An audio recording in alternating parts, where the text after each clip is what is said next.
वहां देखो धन्नो, कुछ तंबू दिख रहे हैं ना। चलो चलकर देखते हैं कि वहां इतनी ऊंचाई पर कौन रहता होगा। वहां देखो धन्नो, उस व्यक्ति से पूछते हैं, शायद वह हमें कुछ जानकारी दे सके। हाँ शंकर, चलो मैं तुम्हें वहाँ ले चलती हूँ।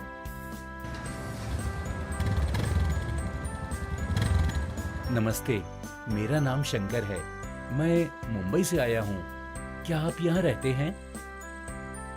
नमस्ते, मेरा नाम शामू है। मैं और मेरे साथी यहीं रहते हैं। हमारी जनजाति का नाम चंगा है। क्या आप इन तंबुओं में रहते हैं? जी हाँ, हम इन तंबुओं में रहते हैं और अपने भेड़ बकरियों के साथ यहाँ से वहां फिरते रहते हैं। इन भेड़ बकरियों से हमें ऊन मिलती है, जिससे हम पश्मीना शालें बनाते हैं। आपने सुना होगा, पश्मीना शालें तो सारी दुनिया में मशहूर हैं।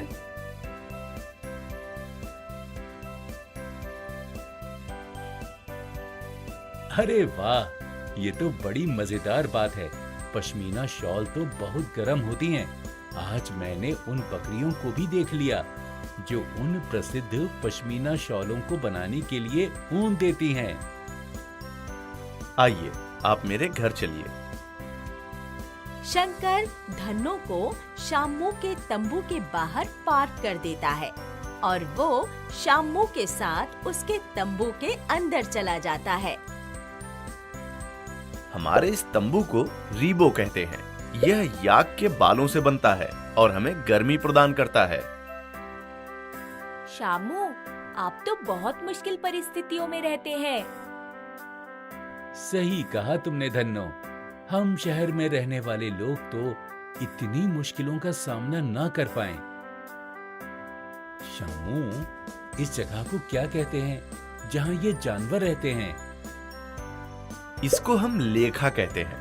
हर जानवर पर एक निशान होता है। हर परिवार एक अलग निशान बनाता है और घर की लड़कियां और औरतें इन भेड़ और बकरियों की गिनती करती हैं।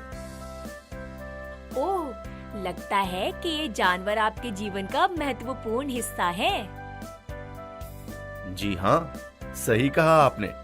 आप कुछ दिन हमारे साथ रह के देखिए, आप लोगों को भी इनसे प्यार हो जाएगा।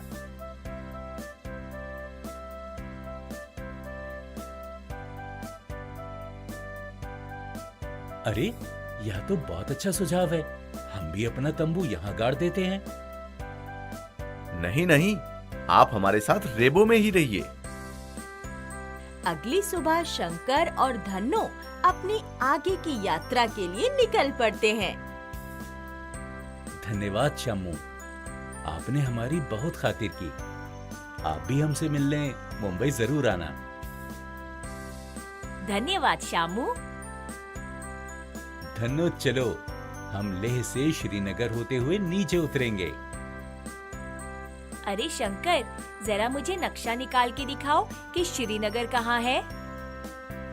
यह देखो धन्नो, यह है श्रीनगर। भाई, मैं तो बहुत उत्साहित हो रही हूँ शंकर। चलो एक और सुंदर प्रदेश देखने चलते हैं। शंकर और धन्नो कुछ घंटों में श्रीनगर पहुँचते हैं। देखो धन्नो, श्रीनगर पहुंच गए। कितनी सुंदर जगह है। चलो हम कुछ दिन यहीं रह जाते हैं। श्रीनगर के शिकारे बहुत प्रसिद्ध हैं।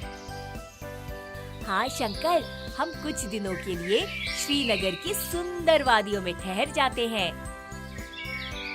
शंकर और धन्नो एक धर्मशाला में रुकते हैं। कुछ देर आराम करने के बाद वे दोनों श्रीनगर घूमने निकल जाते हैं।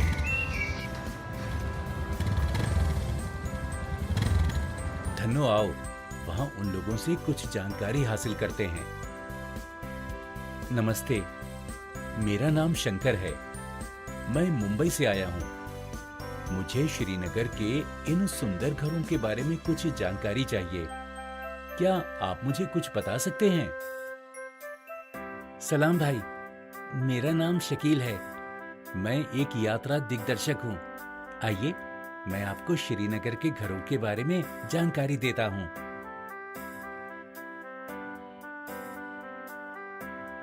सलाम शकील भाई। श्रीनगर के घर बहुत खूबसूरत हैं। मुझे इनके बारे में कुछ बताइए। आओ शंकर, मैं तुम्हें डल झील की तरफ ले चलता हूँ।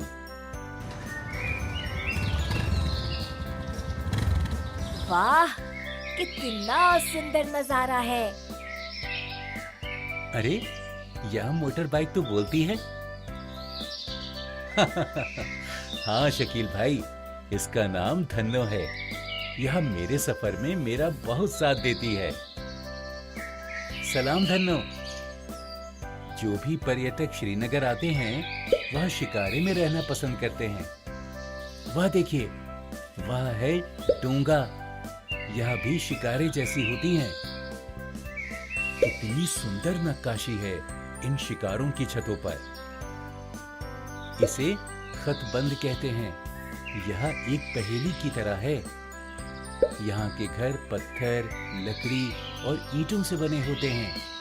इनकी खिड़कियों और दरवाजों में मेहराब होते हैं। कई खिड़कियों को डाब कहते हैं, जो थोड़ी बाहर की तरफ निकली हुई होती हैं। सारे घर यहाँ के मौसम के अनुसार बने होते हैं।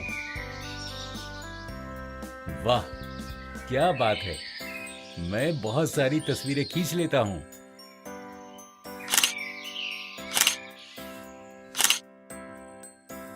धन्यवाद शकील भाई, आपने हमें कितनी अच्छी जानकारी दी। आप भी कभी मुंबई आइएगा।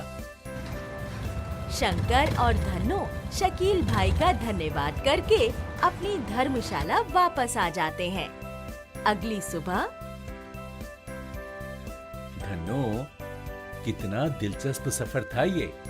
हमने लेह, चंगथंग, श्रीनगर जैसे सुंदर राज्य देखे और कितने अलग अलग तरह के घरों के बारे में जानकारी इकट्ठी की। हाँ शंकर, बहुत ही अच्छा था यह अनुभव।